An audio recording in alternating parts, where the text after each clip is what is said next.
When you back in the good old days when you picked a quarterback, was it anguish? Did you hope one would just assert himself more than the other? Just as a head coach, I mean, how much of a, pardon the expression, the gut check aspect of it is, and how much does it keep you up at night? Well, those are big decisions for the head coach because the quarterback is a key part of any organization, but especially at this elite level of college football and certainly in the National Football League. Mm-hmm. Oftentimes you go as your quarterback goes, all other things being equal. So, it's a huge decision, and it's one that, like any position, you'd love for it to just spell itself out. That's easy. Yeah. But that doesn't always happen. As a head coach and when you work with your offensive staff, those are tough decisions. Well, when you're making those decisions, like, do you worry about how the other guy's going to feel? You know what I mean? Because I would think you have a relationship with all these guys. Well, you're asking me in a hypothetical sense, but exactly. Certainly I know because you've done it. I've done it, but I know what you're alluding to, and I think the best thing in those situations, and I always felt, is you only had one person talking about that, and that was the head coach. And I don't mean to duck your question, but I have dealt with it. You're right.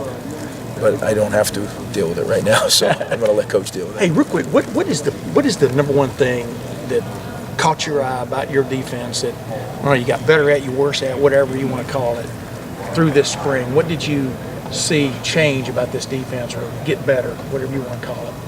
Well, I think they really, going through it another cycle, much better understand the scheme. We played faster because of that. We're still not there by any means, but you measure improvement incrementally, and we're getting better, and we just got to keep getting better. Greg, you and Urban both have been kind of quick to mention Marcus Hooker and Josh Proctor, sort of guys coming in down the line when you talk about the safety spot. How legitimate is it in your mind that one of those two could maybe compete, and what is it about both those guys that you guys like and think so highly of them? Well, you never know till you get them here, right? I mean, we saw them perform at a high level as high school players, but high school is high school, and the Big Ten's the Big Ten. So you don't know. But from all the years of doing it, you're hopeful that, the things you saw that initially attracted you to offer them a scholarship, you feel when you're around those two guys, you think there's a possibility. But until they get here, I always say, football's part of it, but being away from home's part of it, right? You don't know, a guy going to be homesick. Does he miss his girlfriend? Does he miss mom and dad? Those things, they're human beings, so those things affect their play as freshmen. So I'm very hesitant to,